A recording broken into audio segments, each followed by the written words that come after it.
Está en la línea virtual de Despierta y se lo agradecemos mucho, como siempre, el director del Instituto Mexicano del Seguro Social, Zoé Robledo. Zoé, qué gusto saludarlo, buen día. Hola Daniel, qué gusto saludarte a ti y a todo el auditorio En desde un, Tapachula, Chiapas. es lo que le iba a preguntar, está en una unidad vacunadora de Chiapas, que ha sido un estado con muchísimos problemas. Pues sí, hasta hace 18 días Chiapas estaba en el último lugar entre los estados en la vacunación, con 17% de su población mayor de 18 años ya vacunada. Hoy esa realidad es otra. A partir del plan de refuerzo que instruyó el presidente López Obrador, se establecieron nuevas estrategias y hoy ya no estamos en el último lugar, ya dejamos ese 17% y estamos en el 30% de la población mayor de 18 años ya vacunada. En los últimos 18 días hemos colocado 450,000 vacunas, con lo que ya estamos en 1,110,000 personas vacunadas en Chiapas. Y es con esfuerzos como el que están hoy aquí viéndose en este centro de convivencias del municipio de Tapachula, de la presidencia municipal que nos habilitó, donde se está vacunando. Fíjate, empieza a las 8 la vacunación, ya está llegando gente. Están aquí conmigo el doctor Ureña, el Correcaminos Estatal, la jefa Encarnación del Seguro Social, y fue abriendo más sedes y yendo más lejos para poder estar más cerca de la gente de Chiapas, como estamos logrando que todas y todos puedan vacunarse. Esta idea de que en Chiapas no se quieren vacunar está demostrando no ser cierta, sino que había que generar otras estrategias a partir de la realidad chiapaneca, un estado de muchos idiomas, muchos climas, muchas regiones y muy disperso. Entonces estamos abriendo muchas más sedes en esos municipios y localidades lejanas a donde no había llegado aún la vacuna. Lo que es cierto es que en varios países del mundo, Zoé, se está presentando este problema, que la gente literalmente no se quiere vacunar por una u otra causa. Una vez que el problema de Chiapas está resolviéndose, lo cual es desde luego muy bueno, ¿se tiene reporte de otros sitios, de otras zonas del país en las que la gente por alguna u otra razón, por la lejanía de los centros de vacunación, por el asunto cultural, no se quiera vacunar, y en los que se pudiera replicar esto que están haciendo en Chiapas? Sí, de hecho, como lo mencionó ayer el presidente López Obrador, hay una estrategia similar a la que estamos haciendo aquí en Chiapas. En el caso de Puebla, en donde está entrando la Secretaría de Seguridad Pública al plan de refuerzo con la secretaria Rosa Isela. En el caso de Guerrero, con la Secretaría de Marina.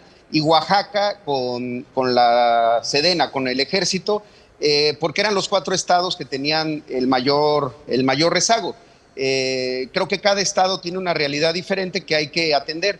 En el caso de Chiapas también tenía mucho que ver con hacer un trabajo previo en las comunidades, ir a hablar con la gente, acordar la vacunación, porque en Chiapas muchas cosas se definen por acuerdos comunitarios, no por decisiones individuales. Y esos acuerdos comunitarios son los que han permitido estar vacunando en San Juan Chamula, por ejemplo, próximamente en Oxchuc, en lugares en donde la vacuna no había llegado. Nosotros somos respetuosos siempre de las decisiones de la gente, pero lo que sí decimos es que la gente en Chiapas sí se quiere vacunar y la demostración son estos últimos 18 días que se han logrado poner 450,000 dosis. Mira, Daniel, para darnos un ejemplo, estábamos vacunando a razón de 5,000 vacunas diarias en Chiapas. Hoy cerca de 23,000 diarias, incluso con de casi 50,000 vacunas al día.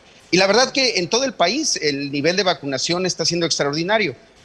Escuchaba hace un rato que estaba dando los datos de ayer, seguramente dentro de algunas horas que se dé a conocer el reporte técnico. Ayer se pusieron en el país un récord de 1,453,000 vacunas aplicadas en un día. El día de ayer ha sido el mejor de toda la pues ya nos dio usted la cifra. En el país. ¿Nos puede Les repetir? doy esa primicia, pero a ver, ¿cuál es? 1,453,638 vacunas aplicadas en todo el país. Eso sí hay que festejarlo. Primer día que se rebasa el millón, lo cual es la cual es la meta, lo deseable pues para cada uno de los días. Zoe, tenemos que hablar de la otra parte. Si bien es cierto que la vacuna es el arma más importante que hay en el mundo contra la pandemia, lo cierto es que hay una tercera ola. Hoy por primera vez después de muchos meses, seguramente usted lo oyó, tuvimos que hablar de la ocupación hospitalaria, que si bien no es una situación que esté al límite como lo estuvo en diciembre y en enero, está empezando a preocupar. ¿Cómo están los hospitales del IMSS, sobre todo los que ya habían dejado de ser exclusivos para COVID? ¿Cómo está el grupo de médicos en cuanto al equipo que necesitan? Es decir, es como una pesadilla, pero sí es regresar a lo que hemos vivido en los meses pasados y volver a atender, volver a hablar de ocupación hospitalaria, volver a hablar de equipo médico, volver a hablar del cansancio en los médicos. Así es. Mira, nosotros tenemos a la fecha, a pesar de que hemos hecho un esfuerzo por recuperar servicios para la atención de las otras enfermedades, seguimos manteniendo 197 unidades que tienen atención a COVID, entre las que están dedicadas exclusivamente a COVID, por ejemplo, 2 en la Ciudad de México, el Hospital de Villacuapa y el Hospital de Insurgentes, y otras que son híbridas, que atienden COVID y otros padecimientos, además de nuestros centros de concentración, como lo es el Autódromo Hermano Rodríguez. Como bien mencionas, hoy tenemos un incremento en el número de organización, pero tenemos dos buenas noticias, si se puede decir así, o dos seguridades, certezas. Una es que en la Ciudad de México, en toda la zona metropolitana del Valle de México, llegamos a tener en enero 3,219 camas, es decir, esa es nuestra capacidad de reconversión. Ya conocemos cuál es nuestra capacidad de reconversión máxima, y por eso es que eso lo podemos replicar, lo podemos volver a hacer. En segundo lugar, hoy hay y un conocimiento de la enfermedad distinta. El día de ayer, simplemente para darte un ejemplo, nos reunimos en el Seguro Social, los titulares de la CINSAE, de la Coordinación de los Institutos Nacionales de Salud Pública, el ISSSTE, la Marina, para poder atender de una mejor manera, para que no nos vuelva a pasar ninguna situación, ni en términos de equipos de protección personal o medicamentos de sedación, nada de lo que en otros momentos fue un problema. Efectivamente, el tema del personal, el cansancio, el agotamiento, la salud mental del propio personal. Hoy, afortunadamente, tenemos tasas de letalidad mucho más bajas, toda vez que, como lo reportabas hace un rato, la ocupación de estos hospitales, sobre todo en la Ciudad de México, es de personas más jóvenes. Pero eso no significa que las personas más jóvenes, cuando se contagian, no lleguen al hospital o desarrollen una enfermedad en estado grave, muchas veces por comorbilidades o por otras cuestiones. Entonces sí, hay que estar muy prevenidos. La vacunación es el elemento distinto, pero eso no significa que nos debemos de dejar de cuidar. Mucha atención y mucho cuidado a los jóvenes y también a los niños, que están siendo los más afectados. Y en el otro tema que nada tiene que ver con la pandemia, Zoe, ¿cómo está el tema de abasto de medicamentos en el IMSS? Bueno, como se reportó hace unos días por parte del secretario de Salud, a la compra consolidada que se hizo desde el año pasado con la UNOPS y que llegó a cerca del 53% de las claves, se llevó a cabo un proceso muy intenso de 37 días para la adquisición del resto de estas claves que la UNOPS no pudo conseguir. Y la verdad que fue una tarea de todo el sector, no solamente el sector salud, junto con la Secretaría de Hacienda, que se consiguieron la totalidad de las claves de medicamentos, que ya tienen hoy adjudicaciones, contratos y en muchos casos ya las entregas. Entonces, nosotros estamos ya en una situación de normalidad, de estabilidad respecto al abasto de medicamentos, y estamos seguros que esta situación ya dentro de un par de semanas estará 100% estable. Hoy no es que tengamos un problema en alguna clave donde no tengamos inventario mayor a 2 meses. Hay claves específicas en donde de repente puede haber alguna situación, pero en el IMSS siempre se resuelve entre estados, entre delegaciones o con otro tipo de gestiones. Nuestro propósito al final es que todas las recetas sean surtidas. Más que el indicador del abasto, en los almacenes lo importante es que la receta en la farmacia sea surtida. Y cuando hay una situación se atiende de inmediato, como es el tema de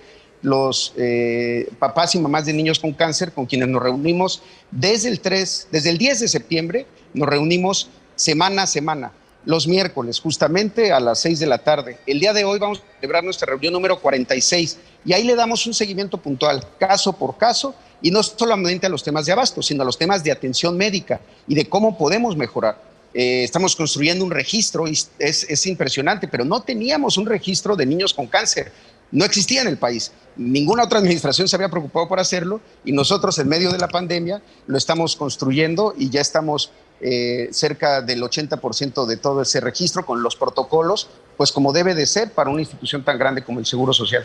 Y entonces, ¿por qué algunos papás siguen saliendo a las calles a manifestarse porque no tienen los medicamentos? Siguen diciendo que todavía no tienen lo que necesitan para combatir la enfermedad de sus niños.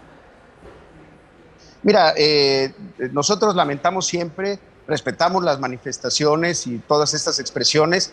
Lo que sí te puedo decir es que en el caso de los niños y niñas que se atienden en el Seguro Social, sus papás y mamás tienen un espacio de discusión. Nosotros hemos visto que en las últimas manifestaciones en el aeropuerto y demás han sido de otros hospitales y que siempre lamentamos y nosotros creemos que se deben de atender, pero han sido del pediátrico infantil o de otros hospitales del Seguro Social, porque hay un espacio de diálogo semanal en donde se están atendiendo las cosas. Insisto, hoy cumplimos 46 sesiones todas las semanas de manera ininterrumpida. Bien, Zoe, gracias como siempre por la disposición y que siga siendo exitosa la campaña de vacunación en Chiapas que tanto problema había dado. Muchas gracias. Gracias, Daniel. Felices. Un abrazo. Igualmente, Zoe Robledo, el director general del IMSS, hablando de la vacunación, pero también de este tema tan doloroso, el desabasto de medicamentos. A pesar de las cifras y de la información que den las autoridades federales, sabremos, ya le decía yo desde ayer, de darle seguimiento a cada uno de los casos de los papás y de las mamás con niños con cáncer o de familiares de enfermos con cáncer en general que presumen no tienen todavía el medicamento que necesitan. Vamos al resumen.